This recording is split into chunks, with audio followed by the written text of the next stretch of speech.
Usaid ইবনে হুজাইর রাদিয়াল্লাহু তাআলা একদিন রাতের বেলা কোরআন পড়তেছে তার ঘোড়ার আস্তাবলের মধ্যে। আমাদের বাংলাদেশে গরুর ঘর, গোয়াল ঘর, সেখানে হলো আপনার ঘোড়ার ঘর, আস্তাবল, ঘোড়ার আস্তাবল। আস্তাবলে কোরআন পড়তেছে, পাশে তার সন্তান ইয়াহইয়া শুয়ে আছে। তিনি কোরআন পড়ে আকাশের একখণ্ড মেঘ বাড়ির উপরে চলে আসছে। এই মেঘের ভিতরে হলো ছোট্ট ছোট্ট বাতির মতো দেখা যাইতেছে, ছোট ছোট বাতি দেখা যাইতেছে। তিনি অবাক হয়ে গেলেন, তিনি কোরআন পড়লেন। তিনি যত পরে মেঘখণ্ড নিচে আসে আর তার ঘোড়াটা শুধু লাফায়। সকালবেলা রাসূলুল্লাহ সাল্লাল্লাহু আলাইহি সাল্লামের কাছে গেলেন, যাওয়ার পর পুরো ঘটনা বললেন। নবীজি বললেন, ইকরা ইবনে হুজাইর, ও উসাইদ ইবনে হুজাইর, তুমি যদি আরো তেলাওয়াত করতা। সাহাবী বলেন, হুজুর আরো তেলাওয়াত করছি। মেঘখণ্ড নিচের দিকে আসে, আমার ঘোড়া শুধু লাফায়। নবীজি বললেন, তুমি যদি আরো তেলাওয়াত করতা। তিনি বলেন, আমি আরো তেলাওয়াত করছি, ঘোড়া লাফায়। তুমি যদি আরো পড়তা। সাহাবী বললেন, খাশিতু আন তাতা ইয়াহইয়া, হুজুর আমি ভয় পেয়ে গেলাম, ঘোড়া লাফাইতে লাফাইতে আমার সন্তান ইয়াহইয়ার গায়ে যদি পড়ে, এই জন্য আমি তেলাওয়াত বন্ধ করে দিছি। নবীজি বললেন, এগুলা কে ছিল জানো? তিলকাল মালাইকাতু তাসতামিউ লাক। মেঘখণ্ডের মধ্যে যে বাতিগুলা দেখলা, এগুলা বাতি না, আল্লাহর অসংখ্য অগণিত ফেরেশতা। এটা কারা?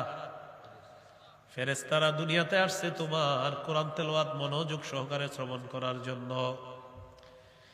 এই জন্য রাতের বেলা কোরআন তেলাওয়াত করলে ইয়াকিন করা সাকিনা নাজিল হয়, ফেরেশতারা আসে কোরআন তেলাওয়াত শোনার জন্য। নবীজি বললেন, তুমি যদি ফজর পর্যন্ত কোরআন তেলাওয়াত করতা, ফজরের নামাজের সময় তোমার বাড়ির সামনে দিয়ে যারা ফজরের নামাজ পড়তে যাইতো, তারা স্বচক্ষে আল্লাহর ফেরেশতাদেরকে দেখতে পাইতো। তাহলে কোরআন পড়বো, আমরা কোরআন পড়বো ইনশাআল্লাহ। তিরমিজির হাদিস 2909 নম্বর হাদিস। قال رسول الله صلى الله عليه وسلم خيركم من تعلم القرآن وعلمه। নবীজি বলেন, তোমাদের মধ্যে সর্বোত্তম ওই ব্যক্তি যে কোরআন শিখে অন্যকে শিখায়। তোমাদের মধ্যে সর্বোত্তম ওই ব্যক্তি যে কোরআন শিখে অন্যকে শিখায়। কোরআন শুনবো, বলেন সবাই কোরআন। এতক্ষণ জানলাম কোরআন পড়বো, এখন জানবো কোরআন শুনবো। সূরা আরাফের 204 নম্বর আয়াতে আল্লাহ বলেন, ওয়াইদা কুরিআল কুরআনু ফাসতামিউ লাহু ওয়া আনসিতু লাআল্লাকুম তুরহামুন। যখন কোরআন পড়া হয় তখন তোমরা মন পেতে, মনোযোগ সহকারে কান পেতে তোমরা কোরআন শুনবা এবং চুপ থাকবা, যাতে তোমাদের প্রতি দয়া করা হয়, রহম করা হয়। কোরআন মনোযোগ সহকারে শুনলে আল্লাহর পক্ষ থেকে আমাদের প্রতি দয়া করা হবে। এই জন্য কোরআন মনোযোগ সহকারে শ্রবণ করা। একদিন রাতের বেলা রাসূল সাল্লাল্লাহু আলাইহি সাল্লাম তার স্ত্রীকে নিয়ে হাঁটতে বের হইছে, আম্মা জান আয়েশা সিদ্দিকা রাদিয়াল্লাহু তাআলা আনহাকে নিয়ে। আপনিও রাতের বেলা স্ত্রী নিয়ে হাঁটতে বের হবেন, মেলা টেলায় যায় না, এমনি একটু রাস্তাঘাটে হাঁটবেন। নবী তার স্ত্রীকে নিয়ে বের হইছে। হঠাৎ দেখে এক জায়গায় তার সাহাবী আবু মুসা রাদিয়াল্লাহু তাআলা দাঁড়িয়ে দাঁড়িয়ে কোরআন তেলাওয়াত করতেছে। নবীজি তার পিছনে দাঁড়িয়ে কোরআন তেলাওয়াত শুনতেছে। চুপচাপ কোরআন তেলাওয়াত শুনে আবার চুপচাপ নবীজি তার স্ত্রীকে নিয়ে চলে গেলেন। পরের দিন আবু মুসা রাদিয়াল্লাহু তাআলা নবীজির দরবারে গেলেন। নবীজি বললেন, আবু মুসা, গত রাতে অমুক জায়গায় দাঁড়িয়ে তুমি কোরআন তেলাওয়াত করতেছিলা, হুজুর আপনি কিভাবে জানলেন? নবীজি বললেন, তুমি তেলাওয়াত করতেছিলা, আমি আর আয়েশা তোমার তেলাওয়াত চুপচাপ শুনে আবার চুপচাপ চলে আসছি। সাহাবী বললেন, লাউ আলিমতু বিমাকানিকা লাহাব্বারতু লাকা তাহবীরা। ইয়া রাসূলুল্লাহ, আমি যদি জানতাম আমার পিছনে আপনি আছেন, আমি আরো সুন্দর করে কোরআন তেলাওয়াত করতাম। হুজুর আমি যদি জানতাম আমার পিছনে আপনি আছেন, আমি আরো সুন্দর করে কোরআন তেলাওয়াত করতাম। এই হলো কোরআন শোনা, কোরআন পড়া, কোরআন শোনা। হুদাল্লিল মুত্তাকিন, যারা কোরআন পড়বে, কোরআন শুনবে, কোরআন অনুযায়ী আমল করবে, কোরআনের হেদায়েত গ্রহণ করবে, কোরআনের আলো নিবে, কোরআন তাদেরকে হেদায়েতের রাস্তা দেখাবে। এটা আল্লাহ বললেন হুদাল্লিল মুত্তাকিন, কোরআন মুত্তাকিদের জন্য হেদায়েত। সূরা আলী ইমরানের 138 নম্বর আয়াতে আল্লাহ বলেন, হাদা বায়ানুল লিন্নাস ওয়া হুদাও ওয়া মাউইযাতুল লিল মুত্তাকিন। কোরআন মানুষের জন্য পথ নির্দেশক, কোরআন ওয়াজ, কোরআন মুত্তাকিদের জন্য রহমত, হেদায়েত। সূরা বাকারা 185 নম্বর আয়াত, 2 পারা 7 নম্বর পৃষ্ঠার শুরুর আয়াত। আল্লাহ বলেন, শাহরু রমাদানাল্লাযী উনজিলা ফীহিল কুরআন হুদাল লিন্নাস। রমজান মাসে কোরআন নাজিল করা হয়েছে, এটা মানুষের জন্য হেদায়েত। তাহলে এই কোরআন থেকে যেন আমরা হেদায়েত গ্রহণ করতে পারি, আল্লাহ তৌফিক দান করেন। তো আল্লাহ বললেন হুদাল লিল মুত্তাকিন। মুত্তাকি কারা? আল্লাযীনা ইউমিনুনা বিল গায়বি ওয়া ইউকিমুনাস সালাহ। যারা গায়েবে বিশ্বাস করে, যারা অদৃশ্যে বিশ্বাস করে। গায়েব বলা হয় যা দেখা যায় না, ছোঁয়া যায় না, স্পর্শ করা যায় না, ধরা যায় না, লুকায়িত বস্তু, এটাকে বলা হয় গায়েব। গায়েব শব্দটি 1 বচন, পবিত্র কোরআনে গায়েব শব্দটি আছে 49 বার। এটার বহু বচন গুয়ুব, গুয়ুব শব্দটি কোরআনে আছে 4 বার। তো আল্লাহ বলেন মুত্তাকিদের 1 নম্বর বৈশিষ্ট্য, যারা গায়েবে বিশ্বাস করে, যারা অদৃশ্যে বিশ্বাস করে, লুকায়িত বস্তুতে যারা বিশ্বাস করে, এটা হলো গায়েব। ঈমান বিল গায়েব কি জিনিস? ঈমানের আবিধানিক অর্থ আত-তাসদীক, বিশ্বাস করা। ঈমানের পারিভাষিক অর্থ আত-তাসদীকু বিমা জাআ বিহি রাসূলুল্লাহ সাল্লাল্লাহু আলাইহি সাল্লাম মিন ইনদিল্লাহ ওয়াল ইকরারু বিহি। নবী আল্লাহর কাছ থেকে যা নিয়ে এসেছেন এটা বিশ্বাস করা এবং এটা স্বীকার করার নাম হলো ঈমান। মুহাদ্দিসিনে কেরাম বলেন 3 জিনিসের নাম ঈমান। বলেন তো কয় জিনিসের নাম ঈমান? বলেন আমার সাথে। অন্তরে বিশ্বাস করা, মুখে স্বীকার করা, আমলে বাস্তবায়ন করা, এই 3 জিনিসের নাম ঈমান। হাদিসে আসছে মৌলিকভাবে, বলেন মৌলিকভাবে 6টি বিশ্বাসের নাম ঈমান। বলেন তো মৌলিক কয় বিশ্বাসের নাম ঈমান? সহিহ বুখারীর বর্ণনা 4777 নম্বর হাদিস। জিবরিল আমিন নবীজির কাছে আসলেন, প্রশ্ন করলেন, মাল ঈমানু ইয়া রাসূলুল্লাহ, ঈমান কি জিনিস আপনার কাছে জানতে চাই। নবীজি বললেন, আন তুমিনা বিল্লাহি ওয়া মালাইকাতিহি ওয়া কুতুবিহি ওয়া রুসুলিহি ওয়া লিকাইহি ওয়া তুমিনা বিল বাসিল আখির। আল্লাহ বিশ্বাস করা, ফেরেশতাদেরকে বিশ্বাস করা, আল্লাহর কিতাব বিশ্বাস করা। 4 নাম্বার আল্লাহর রাসূলদেরকে বিশ্বাস করা। 5 নাম্বার আল্লাহর সাথে সাক্ষাৎ বিশ্বাস করা। 6 নাম্বার পুনরুত্থান, মরণের পর আরেকটা জগৎ হবে, এই টোটাল জগৎটা বিশ্বাস করার নাম হলো ঈমান। এই 6 জিনিসের নাম ঈমান। বলেন আল্লাহ দেখি, সবাই বলেন আল্লাহ দেখি, বিশ্বাস করি। এটাকেই বলা হয় ঈমান বিল গায়ব। ফেরেশতা দেখি না, বিশ্বাস করি, এটাকে বলা হয় ঈমান বিল গায়ব। জান্নাত জাহান্নাম দেখি না, বিশ্বাস করি। পুলসিরাত, মিজান, হাসর কিচ্ছু দেখি না, বিশ্বাস করি। এটাই হলো আল্লাযীনা ইউমিনুনা বিল গায়ব। আল্লাহ বলেন মুত্তাকি কারা? যারা গায়েবে বিশ্বাস করে, না দেখেও বিশ্বাস করে, তাদেরকে আল্লাহ মুত্তাকি বলেন। এরপরে আল্লাহ বলেন ওয়া ইউকিমুনাস সালাহ, যারা নামাজ কায়েম করে।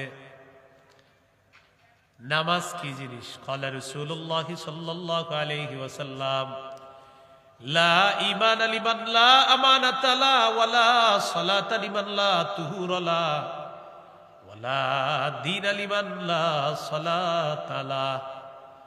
নবীজি বলেন, যার আমানতদারিতা নাই তার ঈমান নাই, যার পবিত্রতা নাই তার নামাজ নাই, আর যার নামাজ নাই তার দ্বীন নাই। যার নামাজ নাই তার কি নাই? দ্বীন নাই।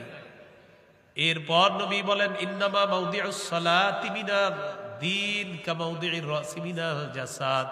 নবী বলেন শরীরের মধ্যে মাথা যেমন, দ্বীনের মধ্যে নামাজ তেমন। শরীরের মধ্যে মাথা যেমন, দ্বীনের মধ্যে নামাজ তেমন। তাহলে শরীরের মধ্যে মাথার অবস্থান যেমন, দ্বীনের মধ্যে নামাজের অবস্থান তেমন।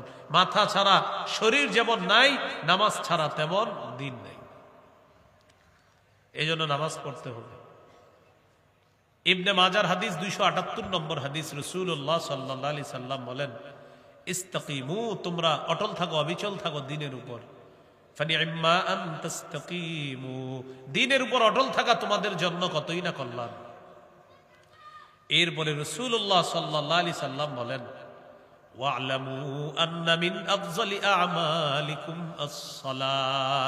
নবীজি বলেন, শোনো, জেনে রাখো, তোমাদের সবচাইতে শ্রেষ্ঠ আমল হলো নামাজ। সবচাইতে শ্রেষ্ঠ আমল হলো নামাজ। ওয়ালা ইউহাফিজু আলাল ওযুই ইল্লা মুমিনুন। নবীজি বলেন, মুমিনরা যত্ন সহকারে ওযু করে, মুমিনরা যত্ন সহকারে ওযু করে। আবার মুমিনদেরকে আল্লাহ হুকুম করেছেন যত্ন সহকারে নামাজ পড়তে। সূরা বাকারা 238 নম্বর আয়াতে আল্লাহ বলেন, হাফিজু আলাস সালাওয়াত, তোমরা নামাজ সমূহের প্রতি যত্নবান হও। সূরা বাকারার 43 নম্বর আয়াতে আল্লাহ বলেন, আকিমুস সালাহ, তোমরা নামাজ কায়েম করো। সূরা তাহার 14 নম্বর আয়াতে আল্লাহ বলেন, ইন্নানি আনাল্লাহু লা ইলাহা ইল্লা আনা ফা'বুদনি ওয়া আকিমিস সালাতা লিযিকরি। আমি আল্লাহ, আমি ছাড়া কোনো ইলাহ নাই, আমার ইবাদত করো, আমার শরণার্থে নামাজ কায়েম করো। সূরা হুদের 114 নম্বর আয়াত, ওয়া আকিমিস সালাতা তারাফাইন নাহার ওয়া যুলাফাম মিনাল লাইল, দিনের দুই প্রান্তে নামাজ কায়েম করো এবং রাতের কিছু অংশেও নামাজ পড়ো। দিবসের দুই প্রান্তে নামাজ কায়েম করো, রাতের কিছু অংশেও নামাজ কায়েম করো। সূরা আনকাবুতের 45 নম্বর আয়াতে আল্লাহ বলেন, উতলু মা উহিয়া ইলাইকা মিনাল কিতাবি ওয়া আকিমিস সালাহ, আপনার প্রতি যে ওহী প্রেরণ করা হয়, কিতাব, যে কিতাবের যে ওহী হিসাবে আসে আপনার কাছে, এটা আপনি তেলাওয়াত করেন। ওয়া আকিমিস সালাহ, নামাজ কায়েম করেন। কি কায়েম করেন? নামাজ কায়েম করেন। নামাজ কায়েম করা দ্বারা 5টা উদ্দেশ্য। কয়টা? 5টা। 1 নাম্বার, আল মুহাফাজাতু আলা শুরুতিস সালাহ, নামাজের পূর্বে কিছু শর্ত আছে, এই শর্তগুলা গুরুত্ব দেওয়া। শরীর পাক, কাপড় পাক, নামাজের জায়গা পাক, সতর ঢাকা, কেবলামুখী হওয়া, অক্ত মতো নামাজ পড়া, নামাজের নিয়ত করা। 1 নাম্বার, শরীর পাক করা। নামাজের আগে চেক করতে হবে শরীর পাক আছে কিনা। এই পাক পবিত্র চেক করা মানে নামাজ কায়েম করা। সূরা মাইদার 6 নম্বর আয়াতে আল্লাহ বলেন, ইয়া আইয়ুহাল্লাযীনা আমানু ইযা কুমতুম ইলাস সালাহ ফাগসিলু ওয়ুজুহাকুম ওয়া আইদিয়াকুম ইলাল মারাফিকি ওয়ামসাহু বিরুউসিকুম ওয়া আরজুলাকুম ইলাল কা'বাইন। হে ঈমানদারগণ, যখন তোমরা নামাজের ইচ্ছা করো, তখন তোমরা তোমাদের মুখমণ্ডল ধৌত করো, হাত ধৌত করো, মাথা মাসেহ করো, পা ধৌত করো। ওয়া ইন কুনতুম জুনুবান ফাত্তাহহারু, আর যদি গোসল ফরজ হয় গোসল করো। এই আয়াত থেকে বোঝা যায় ওযু না থাকলে ওযু করা, গোসল ফরজ হলে গোসল করা। ওযু না থাকলে নামাজ হবে না। সহিহ বুখারীর 6956 নম্বর হাদিস, রাসূলুল্লাহ সাল্লাল্লাহু আলাইহি সাল্লাম বলেন, লা ইয়াকবালুল্লাহু সালাতা আহাদিকুম ইযা আহদাসা হাত্তা ইয়াতাওয়াদ্দা, তোমাদের কেউ যখন ওযু না থাকে, ওযু না করা পর্যন্ত আল্লাহ তার নামাজ কবুল করেন না। এই জন্য আপনার শরীর পাক সাফ আছে কিনা এটা চেক করে নামাজ পড়া মানে নামাজ কায়েম করা। কাপড় পাক, আপনি নামাজে যাওয়ার সময় কাপড়টা চেক করবেন পাক সাফ আছে কিনা, এর মানেও নামাজ কায়েম করা। সূরা মুদ্দাসসিরের 4 নম্বর আয়াতে আল্লাহ বলেন, ওয়া থিয়াবাকা ফাতাহির, কাপড় পবিত্র করো, তোমাদের কাপড় সমূহ পবিত্র করো। সহিহ বুখারীর 227 নম্বর হাদিস, এক নারী রাসূলুল্লাহ সাল্লাল্লাহু আলাইহি সাল্লামের কাছে আসছে। আসার পর প্রশ্ন করলেন, আর আইতা ইহদানা তাহিদু ফিস সাওব, হুজুর, নারীদের অসুস্থতার কারণে তাদের কাপড়ের মধ্যে যদি নাপাকি লাগে, এই নাপাকি পবিত্র করবে কিভাবে? নবীজি বললেন, তাহুত্তুহু, এটা ঘষে উঠাবে। সুম্মা তুকরিসুহু বিল মা, এরপর পানি দিয়ে রিগড়িয়ে নিবে। ওয়া তানদাহুহু, এরপর কাপড়টা চিপবে। এরপর কি করবে? এটা শুকাতে দিবে, শুকানোর পর পবিত্র হবে। সুম্মা তুসাল্লি ফিহি, এরপর সেই পবিত্র কাপড়ে নামাজ পড়বে। এই হাদিস থেকে বোঝা যায় নামাজের পূর্বে আপনার কাপড় পবিত্র আছে কিনা এটা চেক করবেন। এই চেক করা মানিও নামাজ কায়েম করা। নামাজের জায়গা পাক, নামাজে দাঁড়াইতেছেন, আল্লাহু আকবার, যা নামাজ বিছাইছেন বা কিছু ভালো করে দেখে নেন বাচ্চা প্রস্রাব প্রস্রাব করে দিছে কিনা। এই যে আপনি নামাজের জায়গা পাক আছে কিনা চেক করলেন, এটা মানিও নামাজ কায়েম করা। সহিহ বুখারীর 438 নম্বর হাদিস, রাসূলুল্লাহ সাল্লাল্লাহু আলাইহি সাল্লাম বলেন, উতিতু খামসান লাম ইউতাহুন্না আহাদুম মিনাল আমবিয়াই ক্বাবলি, আমাকে 5টি জিনিস দেওয়া হয়েছে যা অতীতের কোনো নবীকে দেওয়া হয় নাই। এই 5টার মধ্যে একটা হলো ওয়াজুইলাত লিয়াল আরদু মাসজিদান ওয়া তাহুরা, আমার জন্য পুরা পৃথিবী পবিত্র করে দেওয়া হয়েছে, পুরা পৃথিবীটা আমার জন্য মসজিদ মসজিদ বানিয়ে দেওয়া হয়েছে। আমার উম্মতের যেখানে নামাজের সময় হবে সে ওখানেই নামাজ পড়বে, আল্লাহ তার নামাজ আদায় করে নেবে, আল্লাহ তার নামাজ কবুল করে নেবে। এখান থেকে বোঝা যায় নামাজের জায়গাটা আগে থেকে পাক আছে, কিন্তু আমি আপনি নাপাক করি। এই নাপাক করার পর পাক করছি কিনা চেক করা মানে নামাজ কায়েম করা, সতর ঢেকে নামাজ পড়া। সূরা আরাফের 31 নম্বর আয়াতে আল্লাহ বলেন, ইয়া বানি আদম খুযু যিনাতাকুম ইনদা কুল্লি মসজিদ, হে আদম সন্তান, প্রত্যেক নামাজের সময় বেশভূষা ধারণ করো, সুন্দর পোশাকে নামাজ পড়ো, উত্তম পোশাকে নামাজ পড়ার চেষ্টা করো। অনেকে আমরা গামছাটা গায়ে দিয়েই দাঁড়ায় যাই। হ্যাঁ, গামছা গায়ে দিয়ে কি করি? আপনি একটা ভিডিও করবেন, আপনি যে গামছা গায়ে দিয়ে নামাজ পড়েন এটা আপনি নিজে ভিডিও করেন। তো ভিডিও করার পর এবার দেখবেন সম্মানিত আপনাকে কেমন দেখা যায়। এই যে গামছা বুড়ে যে নামাজটা পড়ছেন, মানে আমরা না, মানে আপনি দেখবেন আপনারা কেমন দেখা যায়। তো আপনি যদি বলেন না হুজুর আমার তো মাশাআল্লাহ সুন্দর দেখা গেছে, তো আপনি এটা পুরিয়ে পুরেন। এই আপনি একটু দেখেন, আপনি যখন গামছা না পরে নামাজ পড়েন, আমি এরকম না যে আপনার ড্রেস নাই, সুন্দর কাপড় চোপড় আছে, এরপরে মানে অলসতা বসত বাড়িতে কি যাইতে হবে, আবার কাপড় পরতে হবে, গেঞ্জি পরতে হবে, ধুর গরম লাগতেছে, গামছাটা পরে আসি যাক নামাজ পড়ি। ভাই তারপরেও পইরেন নামাজ, ছাইরেন না। ক্যাবলামুখী হওয়া, রাসূলুল্লাহ সাল্লাল্লাহু আলাইহি সাল্লাম 17-18 মাস বাইতুল মুকাদ্দাসের দিকে ফিরে নামাজ পড়ছে। বারবার আকাশের দিকে চেহারা উঠায় আর মনটা চায় আল্লাহ যদি ক্যাবলাটা আবার কাবার দিকে করে দিত, এটা মন চায় কিন্তু বলে না। আল্লাহ তাআলা আয়াত নাজিল করে দিলেন, কদ নারা তাকাল্লুবা ওয়াজহিকা ফিস সামা, হাবিব আপনি যে বারবার চেহারা উপরে উঠান নামান কেন, আমি কিন্তু দেখি এবং আমি জানি বিষয়টা, আপনি কেন চেহারা বারবার উপরে উঠান? আপনি চাইতেছেন কিবলাটা যেন আবার কাবার দিকে আমি করে দেই, ঠিক আছে, ফালানুয়াল্লিয়ান্নাকা কিবলাতান তারদাহা, আপনার পছন্দ অনুযায়ী আমি আবার আপনাকে কাবার দিকে ফিরিয়ে দিচ্ছি। 4 রাকাতওয়ালা নামাজের 2 রাকাত পড়ে ফেলছে, বাকি আছে কয় রাকাত? বাইতুল মুকাদ্দাসের দিকে ফিরে 2 রাকাত পড়ছে। ওই মুহূর্তে জিবরিল আমিন আয়েশা বলতেছে, তাড়াতাড়ি ঘুরে যান, কিবলা পরিবর্তন হয়ে গেছে, বাকি 2 রাকাত কাবার দিকে ফিরে পড়েন। এই জন্য 1 নামাজ 2 কিবলার দিকে পড়েছিলেন। ওই মসজিদকে বলা হয় মসজিদু জিল কিবলাতাইন, 2 কিবলার মসজিদ, মানে 1 নামাজ 2 কিবলার দিকে ফিরে পড়া হয়েছে। এই হলো কিবলামুখী হওয়া। এটা পাবেন সূরা বাকারা 148-149 নম্বর আয়াত।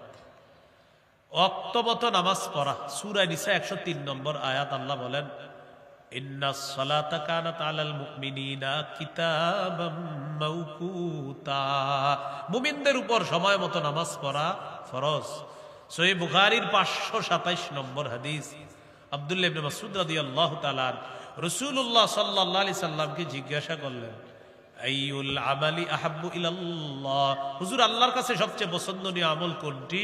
নবীজি বললেন, আস-সালাতু আলা ওয়াক্তিহা, সময় মতো নামাজ পড়া। বলেন সময় মতো কি পড়া? নামাজ পড়া আল্লাহর কাছে সবচেয়ে পছন্দনীয় আমল। এজন্য আমরা সময় মতো নামাজ পড়ার চেষ্টা করব ইনশাআল্লাহ।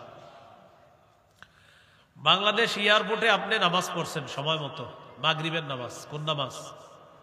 সবাই বলেন। এয়ারপোর্টে সময় মতো মাগরিবের নামাজ পড়ার পর প্লেনে উঠছেন, সৌদি আরব যাবেন উমরা হজ করতে, আল্লাহ কবুল করেন। কিছুক্ষণ পশ্চিম দিকে যাওয়ার পর দেখেন কি সূর্য এখনো ডুবে নাই। আপনি কিন্তু সূর্য ডুবার পরে বাংলাদেশে মাগরিব পড়ছিলেন, পড়ার পরে প্লেনে উঠছেন, প্লেন যত পশ্চিম দিকে যায় তত দেখেন সূর্য এখনো বাকি আছে ডুবতে। কিছুক্ষণ পর সূর্য ডুবছে, আবার মাগরিবের সময় হয়েছে, তখন কি করবেন? তখন আর মাগরিব পড়া লাগবে না। বলেন একদিনে, বলেন এক ওয়াক্ত নামাজ একবারই ফরজ। তো যেহেতু মাগরিব ফরজ একবার পড়ে ফেলছেন আপনি, এখন আবার সূর্য ডুবলেও পড়া লাগবে না। তো বিমানে ওঠার পর পশ্চিম দিকে যাওয়ার পর বিমান যদি সূর্য আবার ডুবে আর মাগরিবের সময় হয়, তাহলেও আর মাগরিব পড়া লাগবে না। তো হলো অক্ত মতো নামাজ পড়া, এই সময় মতো নামাজ পড়বেন, এটাও নামাজ কায়েম করা। আবার নামাজ সময় হওয়ার আগে পড়া যাবে না, নামাজ সময় হতে হবে, জিজ্ঞাসা করে নিতে হবে, ভাই আসরের সময় হয়েছে কিনা একটু বলেন তো, আউয়াল ওয়াক্তে আসরটা পড়ে নেই, এই যাচাই বাছাই করে নামাজ পড়া মানে নামাজ কায়েম করা। নামাজের নিয়ত করা, বিশুদ্ধ নিয়তে নামাজ পড়া। সহিহ বুখারীর 1 নম্বর হাদিস, ইন্নামাল আমালু বিন্নিয়াত। রাসূলুল্লাহ সাল্লাল্লাহু আলাইহি সাল্লাম বলেন, আমলের প্রতিদান বিশুদ্ধ নিয়তের সাথে, আমলের প্রতিদান বিশুদ্ধ নিয়তের সাথে। এই হলো নামাজ কায়েম করা। নামাজ কায়েম করা দ্বারা 5টা উদ্দেশ্য। 1 নাম্বার হলো পূর্বের শর্তগুলা গুরুত্ব দেওয়া, এইগুলো 1 নাম্বার। 2 নাম্বার, নামাজ কায়েম করা মানে রুকু সেজদাগুলা সুন্দরভাবে আদায় করা, বুলেটের গতিতে আদায় না করা। জোহরের নামাজের আছে আর 2 মিনিট, আপনি মসজিদে এসে দেখেন জোহর দাঁড়াবে আর 2 মিনিট পরে, তো জোহরের আগে 4 রাকাত সুন্নতে নিয়ত করে লেছেন, আছে কয় মিনিট? এবং এই 2 মিনিটে উনি 4 রাকাত সুন্নত পুরা প্যাকেজ কমপ্লিট পইরা আপনারে দেখাই দেবে। কয় মিনিটে পইরা আবার আস্তাগফিরুল্লাহ পরে বসে বসে আস্তাগফিরুল্লাহ আস্তাগফিরুল্লাহ। আপনারে বুঝাবে, বাপের বেটা হইলে তুমিও দেখাও, আমি তো দেখাইলাম। 2 মিনিটে, আচ্ছা আপনি ঢুকার পরে যখন দেখলেন 2 মিনিট জোহরের আছে, আপনি কেন সুন্নতে দাঁড়াইলেন বলেন? জোহর পড়বেন, জোহরের পরে 2 রাকাত সুন্নত পড়বেন, পড়ার পর ওই বকেয়া 4 রাকাত পরে পড়বেন, মনে থাকবেন ইনশাআল্লাহ। এজন্য তড়িৎ গতিতে নামাজ না পড়া। আবু দাউদের 1449 নম্বর হাদিস, নবীকে প্রশ্ন করা হলো আল্লাহর কাছে সবচেয়ে মর্যাদাপূর্ণ আমল কোনটি? নবীজি বললেন তুলুল কিয়াম, লম্বা সময় নামাজে দাঁড়িয়ে থাকা। এজন্য জোহরের আগে 4 রাকাত সুন্নত অন্তত 10 মিনিট সময় নিয়ে দাঁড়াবেন। কয় মিনিট? কোন হুজুর অনেক চেষ্টার পরেও তো 10 মিনিট নিতে পারবো না। 10 মিনিট সময় নিয়ে সুন্দরভাবে নামাজ পড়বেন, রুকু সিজদা ধীরস্থির ভাবে করবেন। সহিহ বুখারী 757 নম্বর হাদিস, রাসূলুল্লাহ সাল্লাল্লাহু আলাইহি সাল্লাম মসজিদে বসা এক ব্যক্তি এসে নামাজ পড়ছে, নবীজিরে সালাম দিছে। নবীজি বললেন ইরজি ফাসাল্লি ফাইন্নাকা লাম তুসাল্লি, যাও আবার নামাজ পড়ো, তুমি নামাজ পড়ো নাই। গেলেন, যাওয়ার পর নামাজ পড়লেন, পরে আবার সালাম দিলেন। সালাম দেওয়ার পর নবীজি সালামের জবাব নিয়ে বললেন ইরজি ফাসাল্লি ফাইন্নাকা লাম তুসাল্লি, যাও আবার নামাজ পড়ো, তুমি নামাজ পড়ো নাই। তিনি গেলেন, আবার পড়লেন, আবার এসে সালাম দিলেন। নবী বললেন ইরজি ফাসাল্লি ফাইন্নাকা লাম তুসাল্লি, যাও নামাজ পড়ো, তুমি নামাজ পড়ো নাই। তিনি বললেন ওয়াল্লাযী বাআসাকা বিল হাক্কি মা উহসিনু গায়রা, আল্লাহর কসমের চেয়ে ভালো আমি আর পারি না, আল্লিমনি, হুজুর আমারে শিখাইয়া দেন। রাসূলুল্লাহ সাল্লাল্লাহু আলাইহি সাল্লাম বললেন ইদা কুমতা ইলা সালাহ ফাকাব্বির, যখন নামাজের মধ্যে দাঁড়াইবা আল্লাহু আকবার বলে নিয়ত বাঁধবা, আল্লাহু আকবার বলে হাত বাঁধবা। সানা পড়বেন, সূরা ফাতিহা পড়বেন, এরপর সুম্মা ক্রা মা তায়াসসারা মাআকা মিনাল কুরআন, কোরআনের যেখান থেকে পারেন সহজ সেখান থেকে পড়বেন। সুম্মা রুকা, এরপর রুকু করবেন, হাত্তা তাতমাইন্না রাকিআ, ধীরস্থির ভাবে রুকু করা। সুম্মা রফা রাসাকা মিনার রুকু, রুকু থেকে মাথা উঠাবা, হাত্তা তা'তাদিলা কাইমা, সোজা হয়ে দাঁড়াবা। আমাদের অনেকে বাঁকা হয়ে থাকে, আর বুঝা ইমাম সব তাড়াতাড়ি সিজদায় যান, আমি পারতাছি না, আপনি উঠেন তাড়াতাড়ি, এরকম রুকুতে দেখবেন। উনি এমনি কিন্তু সুন্দর মানুষ, কিন্তু রুকুর থেকে ওইটা এইভাবে থাকে, মানে উনি সিজদাতে যাবে। তো যাক, রাকাতে যেহেতু একটা রুকু, এই জন্য আল্লাহ বাঁচাইছে যে ওনার রুকু মোটামুটি বাঁকা বুকা হয়ে হলো, আল্লাহ জানে কতটুকু হয়েছে। নবীজি বলেন সুম্মাসজুদ, এরপর সেজদা করবা, হাত্তা তাতমাইন্না সাজিদা, ধীরস্থির ভাবে সেজদা করবা। 2 সেজদার মাঝখানে সোজা হয়ে বসবা। আপনি দেখবেন এই যে হলো মানুষটা, এই যে দেখেন মানুষ সেজদার থেকে উঠবে, উঠা মানুষটা এমন হবে, উনি এক সেজদা, এই যে আরেক সেজদা দেখেন, এই যে এক সেজদা দিছে, আরেক সেজদা বাঁকা হয়ে রয়েছে। 2 সেজদা মিলে তার সেজদা হলো একটা। 2 সেজদা মিলে কয় সেজদা হলো? তো 1 রাকাতে সেজদা কয়টা? তো 1 সেজদা হইলে আপনার নামাজ হলো কিভাবে? রাসূলুল্লাহ সাল্লাল্লাহু আলাইহি সাল্লাম বললেন 2 সেজদার মাঝখানে বসবা, এরপর দ্বিতীয় সেজদা করবা। এই হলো তোমার 1 রাকাত। জিন্দেগিতে যত নামাজ পড়বা এইভাবে পড়বা, তাহলে এটা নামাজ হয়ে আল্লাহর কাছে যাবে। সহিহুল জামে 1671 নম্বর হাদিস, রাসূলুল্লাহ সাল্লাল্লাহু আলাইহি সাল্লাম বলেন, ইন্নাল আবদা ইদা কামা ইলাস সালাহ উতিয়াত বিযুনুবিহি কুল্লিহা ফাউদিআত আলা আতিকাই। বান্দা যখন নামাজে দাঁড়ায় তার সবগুলা গুনাহ একত্রিত করে তার দুই কাঁধের মধ্যে স্তূপ আকারে রেখে দেওয়া হয়। কুল্লামা রাকাআ আও সাজাদা, যখনই সে রুকু করে সিজদা করে, তাসাকাতাত আনহু, তার গুনাহগুলা ঝরে পড়া শুরু হয়ে যায়। এখন বলেন, এই যে বুলেটের গতিতে যেটা হইল, গুনাহ পড়ার তো সময় গুনায় কয় কিরে আমি কি করব, মানে আপনি যে এই যে দেখেন এই যে এখন গুনাহ যে পড়বো এটা চিন্তিত হয়ে যায়, তা আমি এখন কি করব, গুনায় চিন্তা করে যায়। আমারে তো এখানে আনছিল তুমি রুকু সেজদা করবা আর আমি ঝরে পড়বো, তো তুমি তো টাইমই দিতেছো না পড়ার।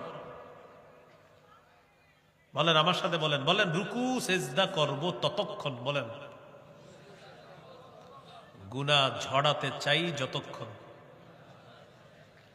আপনি সুযোগ দিতে হইব তো, আল্লাহু আকবার, রুকুতে আছেন এখন একটু সুযোগ দেন, গুনাহ তুমি পড়ো, একটু সুযোগ দিতে হইব না। আপনি গেলেন উঠলেন তো সুযোগ তো পেল না।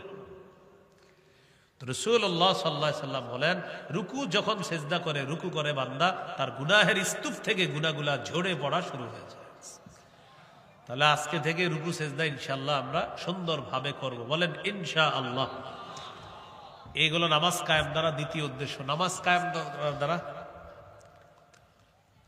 3 নাম্বার উদ্দেশ্য হলো আল মুহাফাজাতু আলাল খুশুই ওয়াল খুজু, খুশু খুজুর সাথে নামাজ পড়া। খুশু কাকে বলে, খুজু কাকে বলে, একটু আমার সাথে বলেন, সারা জীবন মনে থাকবে। বলেন, খুশু এর সম্পর্ক কলবের সাথে, খুজু এর সম্পর্ক অঙ্গ প্রত্যঙ্গের সাথে। খুজু দেখা যায়, খুশু দেখা যায় না। এই যে আল্লাহু আকবার, নামাজে দাঁড়াইলাম, আমার হাত, আমার পা, আমার অঙ্গ প্রত্যঙ্গ, আমার শরীর আল্লাহর ইবাদত করবে। ঠিক আছে, আল্লাহর ইবাদত করবে। আমি সেজদা দিব আল্লাহকে, আমি রুকু করব আল্লাহর দরবারে, আমার কপাল সবকিছু সেজদা করবে। আপনি আমার নামাজ দেখে এসে বললেন, বাবারে মাশাআল্লাহ, হুজুর যে কি খুশু খুজুর সাথে নামাজ পড়ে, আপনি খুশুটা দেখলেন কেমনি? খুজু ঠিক আছে, আমার অঙ্গ প্রত্যঙ্গ আল্লাহর ইবাদত করে, এটা খুজু, এটা দেখা যায়, কিন্তু খুশুটা কেমনে দেখলেন? খুশু কলবের সাথে সম্পর্ক, খুশু দেখে শুধু আল্লাহ, খুশুকে দেখে শুধু। আর যারা খুশুর সাথে নামাজ পড়ে, নামাজ আল্লাহ তাদের জন্য একদম সহজ করে দেয়। সূরা বাকারা 45 নম্বর আয়াত আছে, ওয়া ইন্নাহা লাকাবীরাতুন ইল্লা আলাল খাশিঈন। নামাজ কঠিন, তবে যাদের খুশু আছে তাদের জন্য নামাজ একদম সহজ। তাহলে পরীক্ষা হয়ে যাক, খুশুর সম্পর্ক, খুজুর সম্পর্ক অঙ্গ প্রত্যঙ্গের সাথে। তাহলে আমার অঙ্গ আল্লাহর ইবাদত করে, খুজু হলো, আমার কলব আল্লাহর ইবাদত করে, খুশু হলো। তাহলে কলব এবং অঙ্গ যদি আল্লাহর ইবাদত করে, এটার নাম হবে খুশু খুজু। আল্লাহু আকবার। ধীরস্থির ভাবে নামাজ পড়তেছেন, কলবের মধ্যে আছে, আরে যদি এরকম না করতাম তাহলে এই জমিনটা আমার হাতছাড়া হইতো না, কলবে এটা আছে। খুজু হলো যেটা আমরা দেখতেছি, কিন্তু খুশু হলো না যেটা আল্লাহ দেখতেছে। ভাই মনে থাকবে? তাহলে খুশু খুজুর সাথে নামাজ পড়া, আল্লাহু আকবার, হ্যাঁ হ্যাঁ, আমার কলবা আল্লাহর ইবাদত করে, আমিও আল্লাহর ইবাদত করি, আমার হাত পা অঙ্গ প্রত্যঙ্গ আমার কলব আল্লাহর ইবাদত করে, এটা হবে খুশু খুজু। এই হলো 3 নাম্বার, খুশু খুজুর সাথে নামাজ পড়া, নামাজ কায়েম করা। মনে আসেনি? 4 নাম্বার, পরিবারকে নামাজের হুকুম করা। সূরা তাহা 132 নম্বর আয়াত, 16 পারার শেষ পৃষ্ঠাে আল্লাহ বলেন, ওয়া'মুর আহলাকা বিস-সালাহ, পরিবারকে নামাজের হুকুম করেন, আদেশ করেন। নামাজের হুকুম করা পরিবারকে, এটা মানি নামাজ কায়েম করা। সর্বশেষ 5 নম্বর, রাষ্ট্রের প্রত্যেকটা মুসলমান যেন নামাজি হয়ে যায়, এই চেষ্টা অব্যাহত রাখা মানি নামাজ কায়েম করা। পরিবারকে প্রতিদিন নামাজের কথা বলবেন, রাষ্ট্রের প্রত্যেকটা মুসলমান যেন নামাজি হয়ে যায়, এই চেষ্টা করতে হবে। প্রতিনিয়ত বন্ধুদেরকে নামাজের দাওয়াত দিবেন। আপনি আপনার আশেপাশের মানুষগুলাকে নামাজের কথা বলবেন, আশেপাশের মানুষগুলাকে প্রতিদিন নামাজে নেওয়ার চেষ্টা করবেন। আল্লাহ তাআলা তৌফিক দান করেন। এই হলো আপনার, মনে আসেনি, হুদাল লিল মুত্তাকিন আল্লাযীনা ইউমিনুনা বিল গায়ব ওয়া ইউকিমুনাস সালাহ। মুত্তাকি তারা যারা গায়েবে বিশ্বাস করে, যারা নামাজ কায়েম করে। 2টা বৈশিষ্ট্য বললাম, অনেকগুলো বৈশিষ্ট্য আছে পরে আরো। তো এই দুই বৈশিষ্ট্য আমরা মনে রাখবো, তাহলে মনে আসেনি হেদায়েত গ্রহণ করব। কোরআনের পাঠক হতে হবে, কোরআনের শ্রোতা হতে হবে। ঈমান বিল গায়েব কি জিনিস? ঈমান বিল গায়েব, না দেখে আল্লাহ, ফেরেশতা, জান্নাত, জাহান্নাম সব বিশ্বাস করা, এটার নাম হলো ঈমান। ঈমান কয় জিনিসের নাম? 3 জিনিসের নাম। অন্তরে বিশ্বাস করা, মুখে স্বীকার করা, আমলে বাস্তবায়ন করা। মৌলিকভাবে 6টা বিশ্বাসের নাম ঈমান, যেটা আমরা হাদিস থেকে জানলাম। এরপরে নামাজ কায়েম করা, মৌলিক 5টি কাজ মানি নামাজ কায়েম করা। 1 নাম্বার, নামাজের পূর্বে কিছু শর্ত আছে, এগুলা গুরুত্ব দেওয়া, শরীর পাক, কাপড় পাক, নামাজের জায়গা পাক, 70 টাকা কেবলামুখী হওয়া, অক্তমতো নামাজ পড়া, নামাজের নিয়ত করা। 2 নাম্বার, রুকু সেজদা ধীরস্থির ভাবে করা। 3 নাম্বার, খুশু খুজুর সাথে নামাজ পড়া। 4 নাম্বার, পরিবারকে নামাজের হুকুম করা। 6 নাম্বার, রাষ্ট্রের প্রত্যেকটা মুসলমান যেন নামাজি হয়ে যায়, এই চেষ্টা অব্যাহত রাখা। আল্লাহ তাআলা আমাদের সকলকে যে কথাগুলো শুনলাম বললাম আমরা সবাই যেন আমল করতে পারি, আল্লাহ তৌফিক দান করেন। আমিন। ওয়া আখিরু দাওয়ানা আলহামদুলিল্লাহি রাব্বিল আলামিন।